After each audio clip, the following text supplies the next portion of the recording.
오늘은 시편 75편입니다. 이 시편 75편은 앞에 시편 73편과 74편의 결론입니다. 시편 73편에서 아삽은 악인의 번영으로 인하여서 시험에 들었습니다. 믿음으로 사는 사람들은 이 땅에서 고난을 당하지만 반대로 악인들은 이 땅에서 형통을 누립니다. 그런 악인들의 성공을 보며 아삽은 시험에 들었습니다. 그게 시편 73편의 내용이었었죠. 이어서 74편에서 시인은 하나님의 백성이 하나님으로부터 버림받은 상황에서 하나님의 도우심을 구했습니다. 그러나 하나님의 응답을 받지는 못했었죠. 이 두 시편에 대한 하나님의 응답, 하나님의 결론이 오늘 시편 75편입니다. 시편 75편은 앞에 두 시편에 대한 응답, 결론이라 할 수 있습니다. 그래서 그런지 1절을 한번 보십시오. 오늘 시편은 하나님께 대한 감사로 시작합니다. 그 앞에 두 시편과 분위기가 전혀 다르죠. 1절에 보시면 하나님이여 우리가 주께 감사하고 감사함은 주의 이름이 가까움이라 사람들이 주의 기이한 일들을 전파하나이다. 시편 기자는 하나님께 감사를 드립니다. 그 이유가 무엇이죠? 주의 이름이 가까움이라 라고 말합니다. 우리가 하나님을 향해 감사할 때는 주로 언제이죠? 주님의 도우심과 은혜를 잘 느낄 수 있을 때, 내가 원하는 대로 뭔가가 이루어졌을 때, 내 뜻이 성취되었을 때 감사를 고백합니다. 그러나 지금 시인의 상황은요, 그런 상황이 아닙니다. 문제가 없고 평안하기 때문에 감사를 드리는 게 아닙니다. 지금 시인의 상황은요, 시편 73편과 74편의 상황입니다. 믿음으로 사는데 열매는 없고 하나님의 도우심을 전혀 느낄 수 없는 상황입니다. 그러면 당연히 하나님의 이름이, 하나님의 인재가 멀리 있는 것처럼 느껴질 수밖에 없습니다.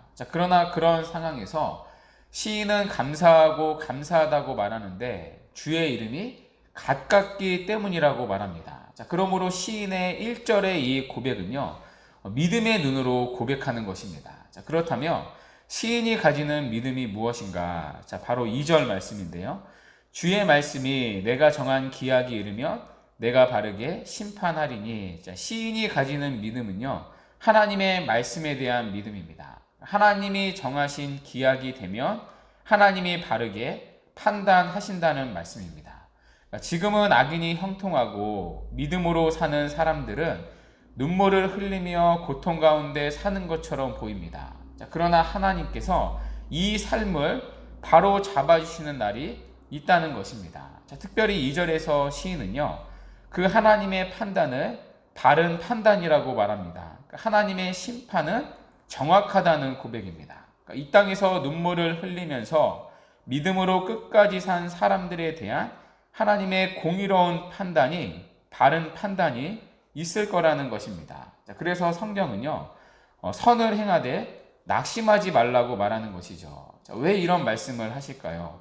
선을 행하는 사람들에게는, 하나님의 말씀대로 살아가는 사람들에게는 낙심할 일이 많다는 것입니다. 세상이 알아주지도 않고 또 원하는 결과를 손에 쥐지도 못합니다. 그러나 그 선을 행하는 것에 따르는 하나님의 공의로운 판단이 반드시 있다는 것입니다. 그래서 성경은요, 선을 행하되 낙심하지 말지니 때가 이름에 거두리라고 말합니다. 하나님 안에서는 헛된 수고가 없다는 것이겠죠. 왜냐하면 재판장이신 하나님께서 우리의 모든 수고를 보시고 아시기 때문입니다. 하나님은 정한 기약이 이르면 최종적인 정의를 시행할 것입니다. 특별히 3절에 보시면요, 그 심판하신 하나님의 능력을 보여주는데요.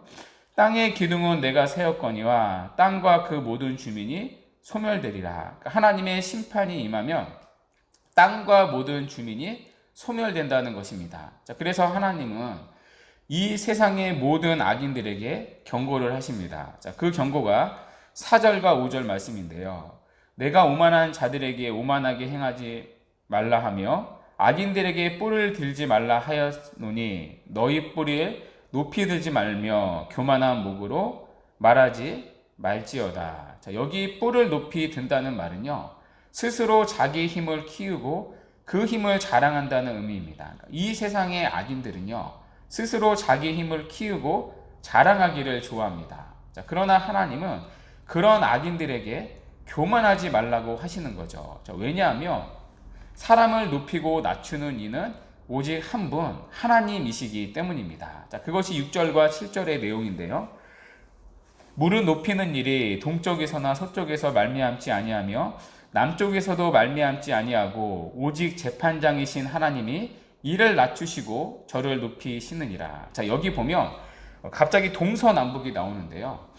사람들은 높아지는 이유를 자기 자신에서 찾습니다. 자, 그러나 시인은 그런 일은 동쪽, 서쪽, 남쪽에서 말미암지 않는다고 말합니다. 여기 동쪽, 서쪽, 남쪽은요, 하나님을 제외하고 우리가 찾는 모든 이유들을 가리킵니다. 그러니까 내 실력, 내 학벌, 내 인맥 등 내가 높아진 것을 설명할 수 있는 그 모든 것을 가리킵니다. 자, 그런 것들이 우리를 높일 수 없다는 것입니다. 자, 그렇다면 사람을 높이는 일은 어디서 말미암습니까? 자, 그것은 오직 재판장이신 하나님의 소관입니다. 하나님께서 이를 낮추시고 저를 높이십니다. 그러니까 높아짐과 낮아짐은 하나님의 주권에 속한 일이라는 것입니다. 자, 그래서 주님도요, 누가복음 14장 11절에서 이런 말씀을 하셨습니다. 무릇 자기를 높이는 자는 낮아지고 자기를 낮추는 자는 높아지리라. 그러니까 스스로 높은 자리를 추구하고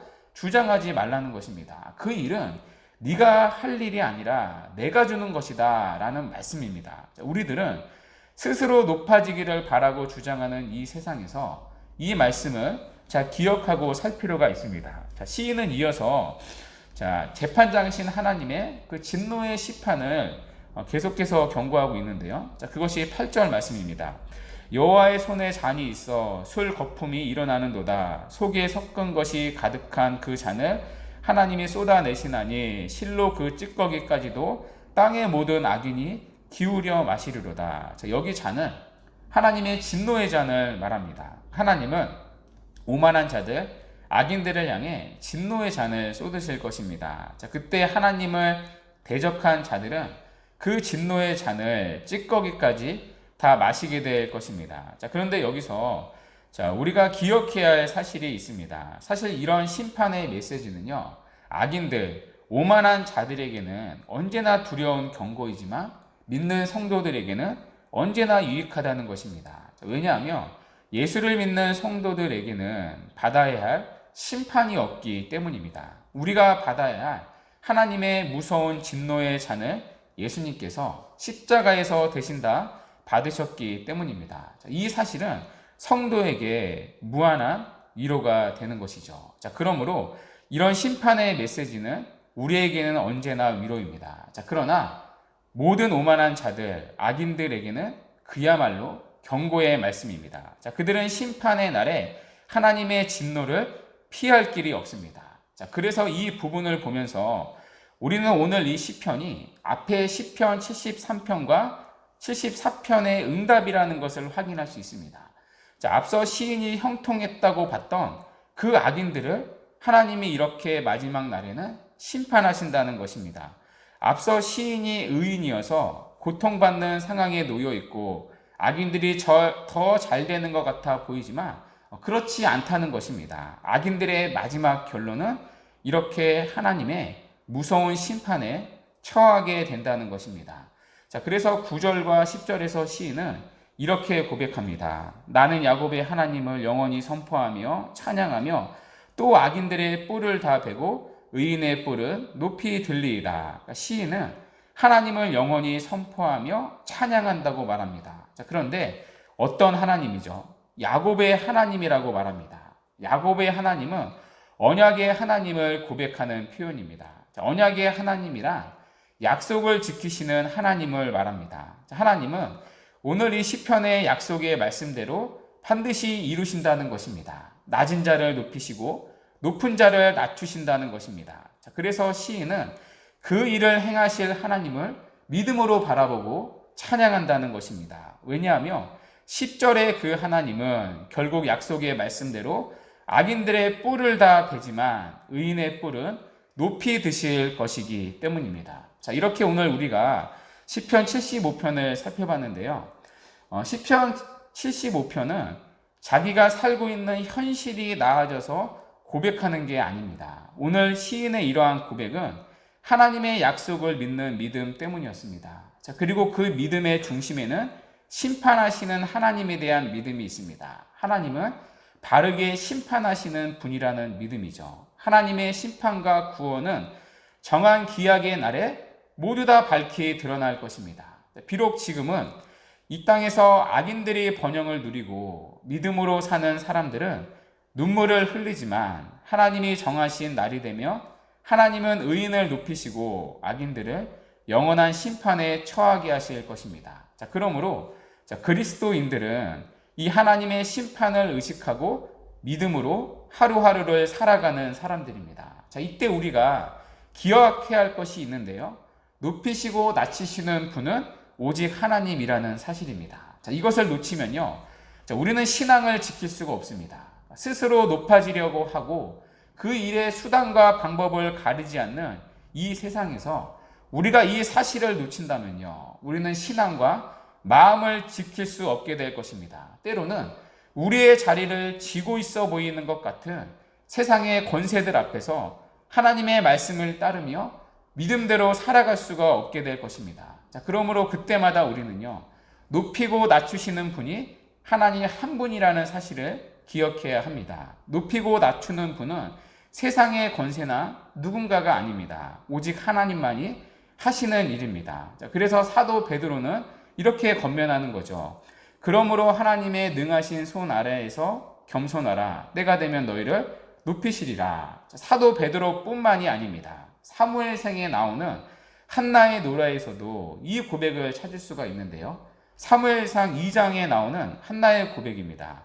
여호와는 가난하게도 하시고 부하게도 하시며 낮추시기도 하시고 높이기도 하시는도다. 자, 여러분, 이런 고백은요, 모든 시대에 모든 참된 신자들의 고백입니다. 높이시고 낮추시는 분은 하나님 한 분이십니다. 오늘 하루도 이 하나님에 대한 믿음을 가지고 살아가는 은혜가 있기를 바랍니다. 그래서 높은 자를 낮추시고 낮은 자를 높이실 하나님을 바라보며 우리가 어떠한 자리에 있든지 오늘도 믿음으로 신실하게 하나님 앞에 살아가는 이 복된 은혜가 우리에게 있기를 간절히 바랍니다.